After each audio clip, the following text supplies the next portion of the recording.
The deep life is the good life.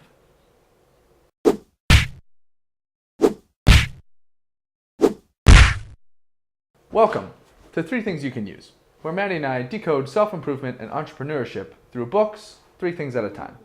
This week's book is Deep Work, Rules for Focused Success in a Distracted World by Cal Newport.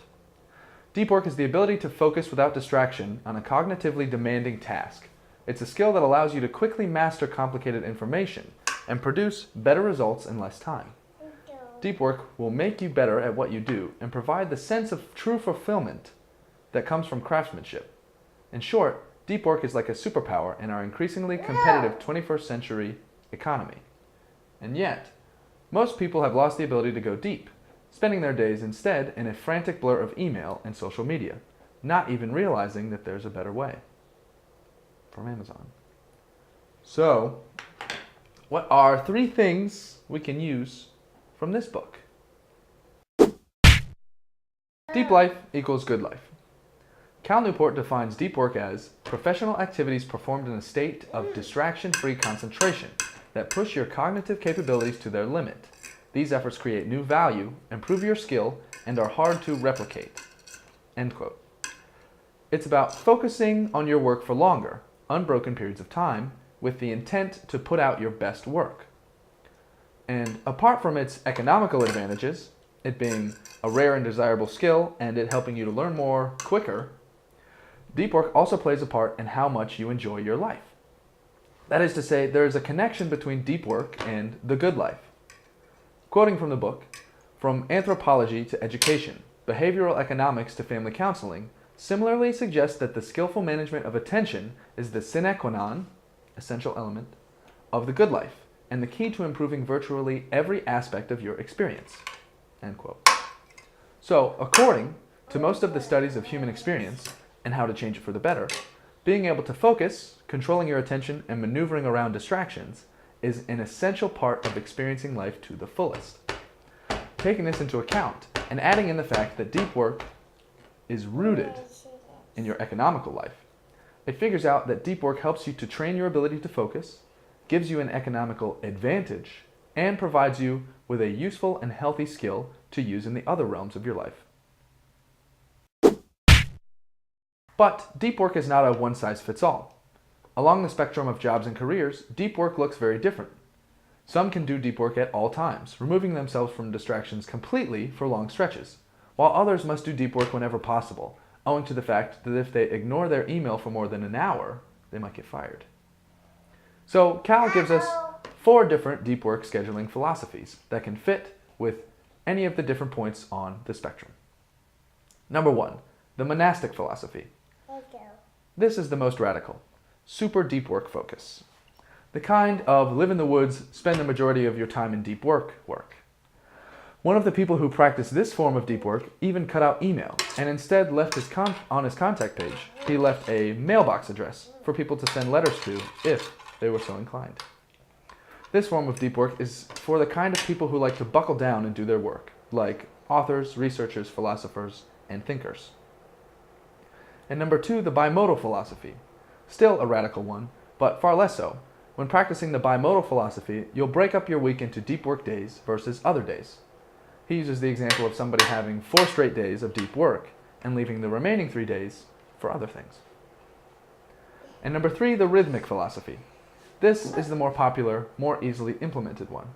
With the rhythmic philosophy, you can do a certain amount of deep work at the same time each day. Someone who practices the rhythmic philosophy might do deep work regularly from 9 to 12 every day. It counts as deep work if you can get your brain into this rhythm and still produce quality work during this time period and during these time periods. This is the one that he says best fits with human nature and is the most common deep work philosophy among office workers. And finally, number 4, the journalistic philosophy.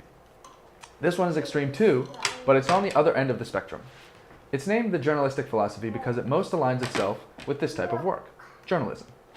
When practicing the journalistic philosophy, one generally doesn't have the opportunity for a set schedule. Because of this, the one who practices this philosophy must be able to do deep work at a moment's notice for an hour and a half to an hour at a time, whenever free space in the schedule opens up. This is for the super busy. and not recommended for the deep work novice. So comment below which deep work scheduling philosophy best fits your situation. Though, it's not just work that's beneficial. In order to not only recharge and develop ideas further, downtime is important because it can also increase the potency of your work, if used correctly. So first, the benefits of downtime. Downtime aids insights. The subconscious mind is a powerful puzzle doer and calculator. But if you're always in conscious go mode, then your subconscious never gets to show off any of its work. Downtime, especially walking, gives your conscious mind the chance to run in the background while your subconscious presents you with what it did in school today, aka your best ideas. Downtime also helps with concentration. You have probably heard of the limited willpower theory that says that you only have a certain amount of willpower, and throughout the day you can get to the point where you use it up, and decisions become more and more feeling-based and short-sighted. Downtime helps you to recharge your willpower stores and keeps you from orally engulfing that whole container of Butterfinger ice cream.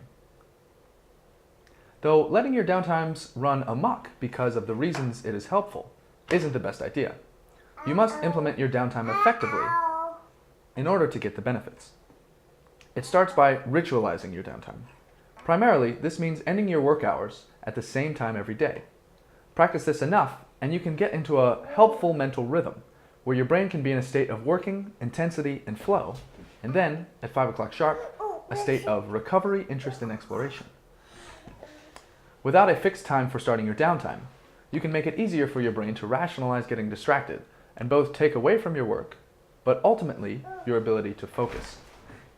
So, regain attention autonomy and get yourself into a nice downtime rhythm. And don't let your baby fall out of her chair. So, to recap, the deep life is the good life. Learning how to work with focus and keeping yourself from being distracted is a pillar of optimal experience. It's not one size fits all though, so implementation requires you to pick a deep work scheduling philosophy. And work is not the only important factor. You must implement suitable downtime to stay effective. Without yin, yang is useless. Deep work was a good one. I had read some reviews that said it sounded like a broken record, stating the same thing over and over again about how deep work is important. And I didn't get that same feeling while listening to it. Yes, he did mention deep work a lot. It is the title of the book. But I felt that there was definitely enough nuance between each point that there wasn't enough room to say that it was like a broken record.